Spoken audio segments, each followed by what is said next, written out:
So this evening, it's not about me. It's about us. Yes, sir.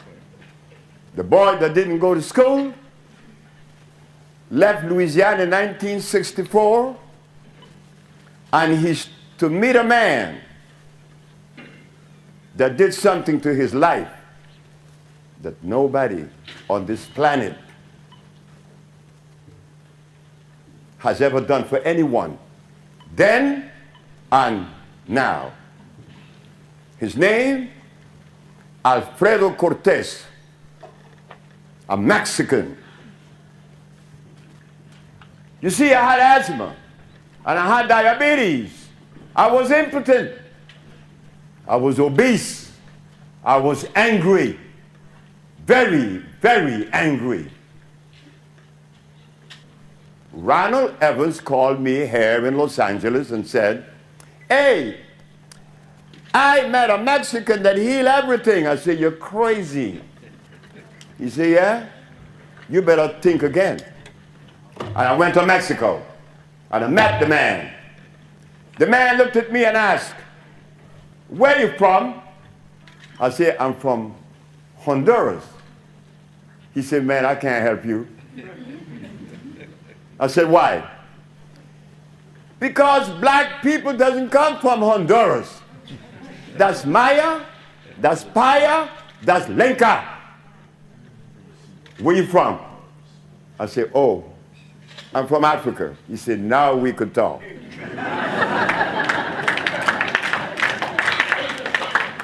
Now we could talk. As an African, you have a beginning.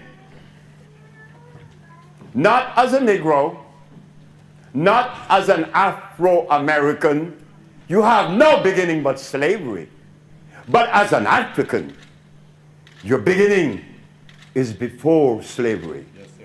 But a Mexican is so grounded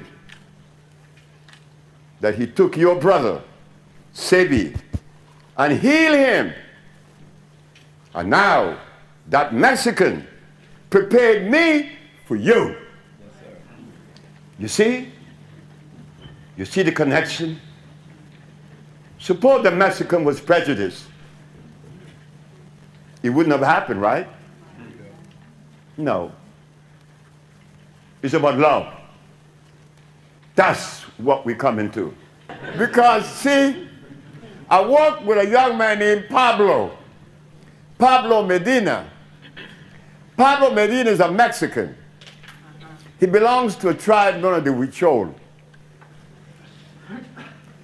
These people are very humble. They're very humble. They're beautiful people. I was going through Mexico, and I encountered an herbalist that was bare feet. Oh my God, I got slippers on, and I don't like to talk with not even slippers. This man is bare feet, selling herbs. That's a Mexican for you. Humble this man were. That is the thing that we have to bring out of each other, you understand? It is necessary. That's the love that we need to generate. We need love. Like Mrs. Lily Watkins said, I need you. I'm not better than you. I'm not wiser than you. Everything I know, I got it from you.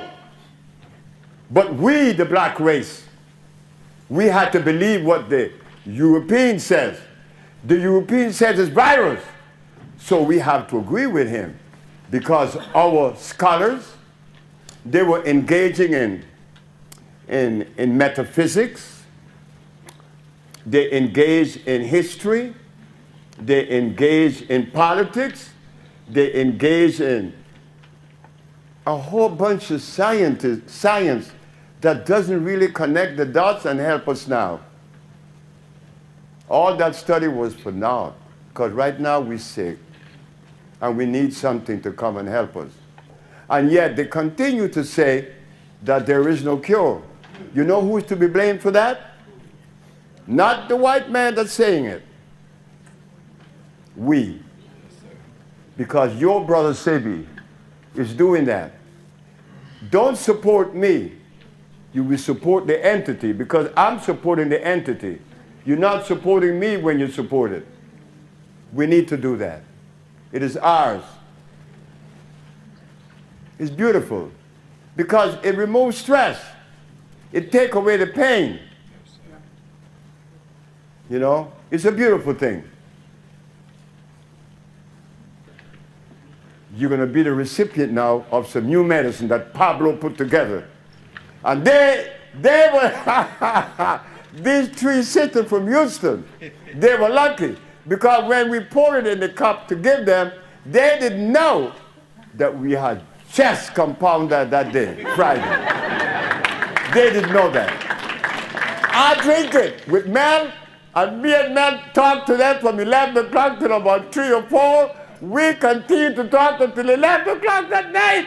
And I know you all didn't go to sleep. Couldn't.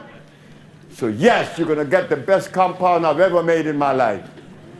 So it's about love, like Miss Lily Watkins said. It's about love. Okay? And that love starts with you. And I remember when I wasn't in love with me, because I was so sick. I used to cry every day. Right here in Los Angeles. I used to go home and cry. Cry way in the hours of the night. Go to sleep crying. Now, the nigga's happy.